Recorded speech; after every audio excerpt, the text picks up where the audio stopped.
की आज्ञा से उनके दूत वह ब्राह्मण को ले जाकर नरक दिखाने लगते हैं। श्री कृष्ण बोलते हैं तदंतर यम की आज्ञा पाकर एक पति नरक दिखाने की इच्छा से धनेश्वर को ले जाते हैं। यह ले जाकर कहते हैं कि हे धनेश्वर, यह नरक बहुत जो पाप करते हैं उनको मिलता है, उन्हें अत्यंत पीड़ा और दंड दिया जाता है। तुमने भगवान का कार्य तो नहीं किया, परंतु तुमने कार्तिक महीने भगवान का जब पूरे पाठ करने वालों को दर्शन किया, इसलिए तुम इस नरक से बच गए हो। इस भयानक अब तुम नरक का दर्शन करो जिसमें अनंत समय में जली देवाने पापी चिल्ला रहे हैं।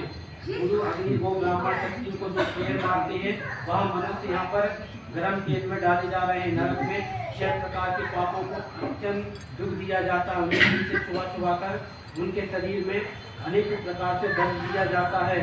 नाना प्रकार के मनुष्य जो गौ का हत्या करते हैं वह नरकों में पड़े रहते हैं। याद देखो वह ब्राह्मण अत्यंत घबराकर उसके हाथ पांव कांपने लगे और वह होगा कि यहाँ इनको बड़ी बुरी तरीके से यहाँ पर दिया जाता है। सब बोले कि यहाँ ब्राह्मण यहाँ पर बहुत दंड दिया जाता है। जो व्यक्ति परंतु भगवान विष्णु का पूजन ध्यान करते वह इन सब नरकों को कभी नहीं देखते, भाई यक्षों के स्वामी हो जाते हैं। नरेश्वर तुमने कभी धार्मिक कार्य तो नहीं किए, परंतु कार्तिक माह में तुमने दैत्यादि और नर्मदा जी के तट पर त्यागी, इसलिए तुम आज लोक के अधिकारी हुए हो। इसलिए धनेश्वर और तुम यक्षों के लोक में गए हो, वो यक्षों के स्वामी हो गए हो। धनेश्वर तुम्हारा नाम आज से धनरक्षक रखा गया है। तुम सूर्य भगवान के अनुचर कहलाओगे। इसके नाम से तुम्हारे नाम से आगे चलकर आगे तीज भी बनवाएंगे। इस प्रकार की बातें सुनकर धनेश्वर भगवान विष्णु को बारंबार प्रणाम किया और कहा कि प्रभु, मैंने मनुष्य के